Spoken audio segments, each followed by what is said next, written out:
Queen Elizabeth II was the Queen of the United Kingdom from the 6th day of February 1952 until her death on 8 September 2022. Her reign of 70 years and 214 days was the longest of any British monarch. From XBB Africa, we express our sincere condolence to the royal family, the British people, and the world at large.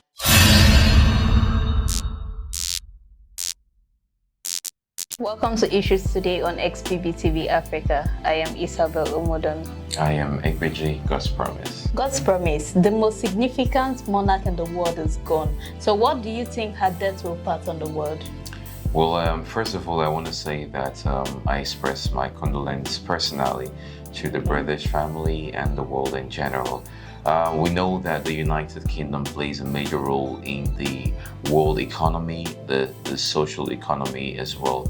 And the British Queen of the British Empire, the Queen Elizabeth II, she was a very significant person. I mean, she contributed greatly to the development of the UK.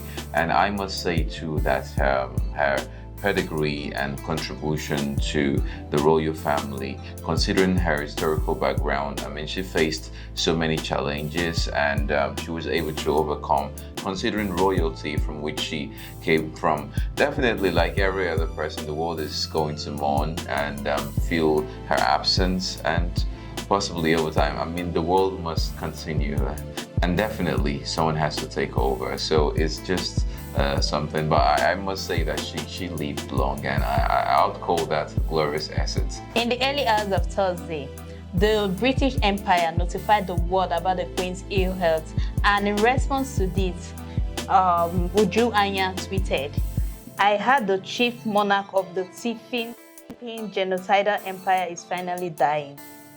May her pain be excruciating." Don't you think her words were too harsh?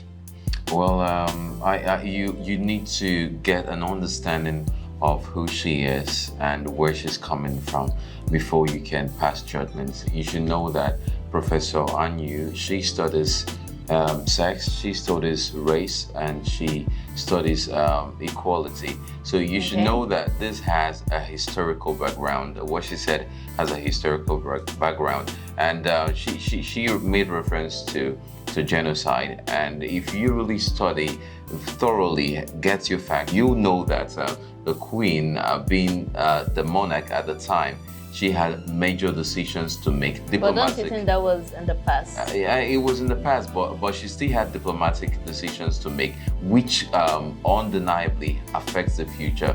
And if you, when she was further asked, she said that her forefathers, she made use or made reference to ancestral traces, and that is the reason for that. So her statement was based on the past and how it affects her in terms of her sentiment and her disposition to what happened.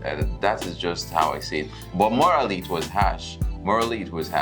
But politically there is a reason for that. That is what I feel. But not at that point. Not at that point. I mean, people react to situations in different ways. The SR theory. At that moment, she just thought about the past. She didn't even care if the Queen was still in her sick bed or her dying bed. She just had to spill it out the way it is. Even when they were saying her words were too harsh, she wrote again, "May everyone you and your merciless greed have harmed in this world remember you as I fondly remember my colonizers." You know, that's why I told you that the statement, her tweet, had a historical foundation in colonization, like she just said now. So she remembered the Queen's role in colonization in the African society, and we don't want to go into that because of so many controversies towards it.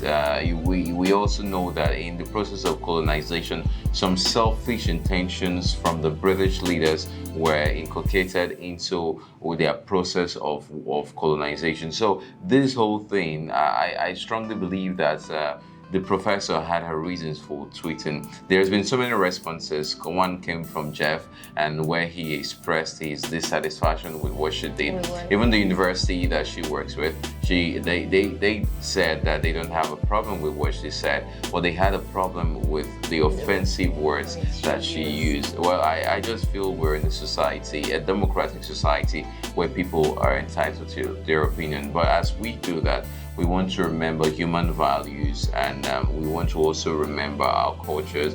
Regardless of the society, we should not be deviant in expressing ourselves. In another of her tweets, she wrote, and I quote, "If anyone expects me to express anything but disdain for the monarch who supervised a government that sponsored the genocide that massacred and displaced half of my family, and the consequences of which those alive today are still trying to overcome, you can keep wishing upon a star." You know, that reveals her insidious intentions and insight as to what she feels toward what she tweeted. Because look at what she said now. She said they should keep wishing upon the star. That means she obviously has no remorse over it. She feels for her ancestors, and it's still very much in her mind. That's just how I see it personally. All right, since the death of Queen Elizabeth, why most people are mourning, other people are making fun of it. Like someone tweeted here and said, "Ashrebi's radio 3 years for 30 euros and 6 years for 55 euros. We are leaving for UK on Saturday." People react to situations in different ways. Why others are really mourning, some are just making fun of it and getting the attention of people. But I feel it's a serious matter. Death is not something that should be taken as fun, regardless of who the person is or whatever situation the person might have found himself or herself. Okay, someone made a funny one here. Adieu, Mama Lolo Elizabeth, 1926 to 2022. Yeah, that's a very funny one. I mean, I saw a lot of that on statuses of people, on WhatsApp statuses of people, and it just cracked me up. Thank you for watching today's program. Subscribe to our YouTube channel. Don't forget to click on the notification bell and follow us on Facebook, XPBTV Africa. We also want to say a very big thank you to all our sponsors, and you too can sponsor this program. All you need to do is reach us on the platform displayed on your screen. I am Isabel Omodon. And I am Egbeji, God's Promise. Thanks for watching.